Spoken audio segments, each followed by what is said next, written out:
As Pat would tell you, that he feels very fortunate about the abilities he has as opposed to the disability he has when he compares it to other people who have experienced injuries and other people who have grown up with disabilities as opposed to acquiring them through his life. But so it was very easy for everybody to get past those questions that they did have, like, well, is this just your buddy? Well, no, this guy's got some kind of a career going already that could be very useful to us. Is it because we should be doing the social conscious thing? Well, okay, maybe, but so that's kind of a side benefit, but that's not the point. And so we got past those kinds of questions pretty quick.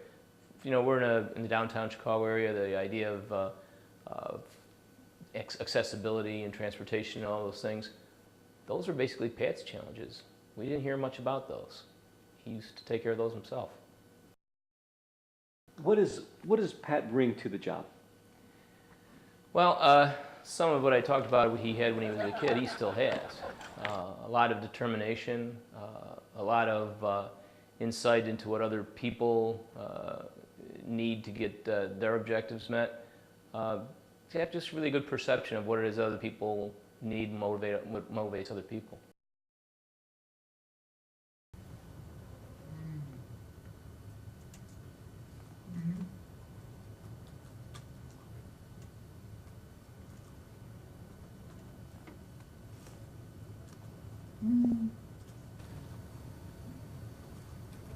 I think I was always interested in computers. However, I remember when I was 10 years old having one of those Bally arcade video game system, one of the early Atari 2600's competitors. I had the basic language cartridge for Bally and programming simple games and songs on it. That was a lot of fun. Who currently employs you? Red Point Technologies. What is your job entail? I do various things depending on what the client's specific needs are at the time. I write VBA scripts to automate Microsoft Office to accomplish tasks that the business needs. I am a web developer, meaning that I program websites. I test code that others have written. Right now, I am in the process of making a website accessible for individuals who have trouble seeing the website. You can go, you can start all over again. You could try to find a way to make another day go by. My name is Pat Maher. I work as the Managing Director of Enablement, a delivery within SPR companies, an IT consulting and solutions firm in Chicago, Milwaukee, and Indianapolis. I grew up in the Chicago area, and my wife and I live in the west suburbs of Chicago in Westmont currently. I am originally from the Chicago area. I grew up in the south suburbs. I sustained a spinal cord injury when I was in my second year down at U of I. I had transferred as a junior to Champaign, and it was in the spring, so I was finishing my fourth semester in the College of Business, and my injury was the result of a fall. It was I'll just refer to it as a typical college person accident. It was, and overnight, my life changed dramatically.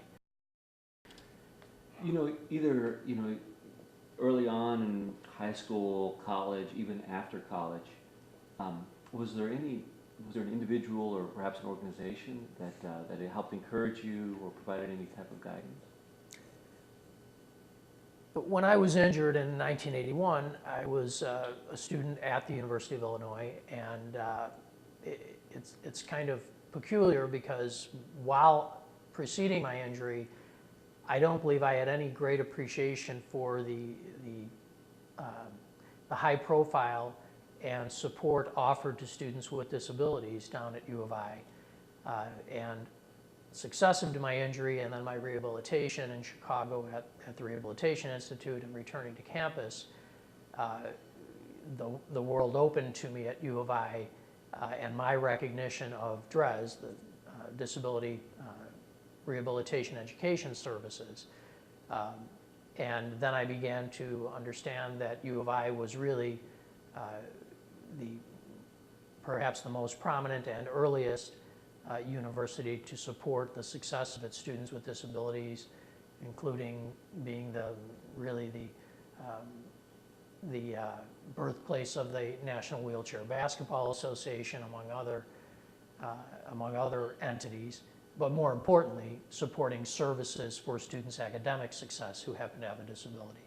And so it was incredibly opportunistic for me to return to Champaign, to complete my degree in business, to play wheelchair basketball, to travel that following winter to the White House, and and to play at Temple University, and to be exposed really to other students with disabilities who were studying everything from engineering to biochem, to education, and really to begin to pattern myself after their success and recognize that, notwithstanding how dramatically my life had changed by incurring a spinal cord injury, there was great promise, and I needed to drive that success and that promise by first and foremost achieving my degree.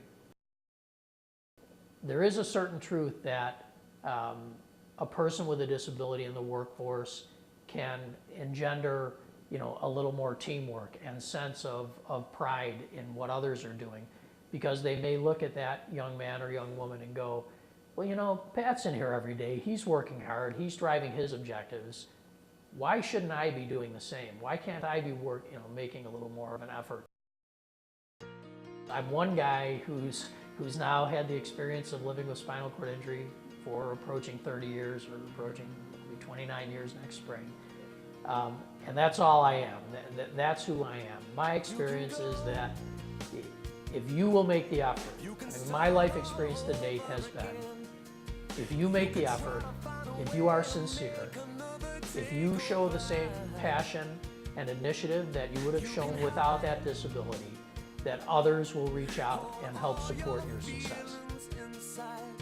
You could try to carry on when all you want to do is cry. And maybe someday we'll figure all this out. Try to put an end to all our doubt. Try to find a way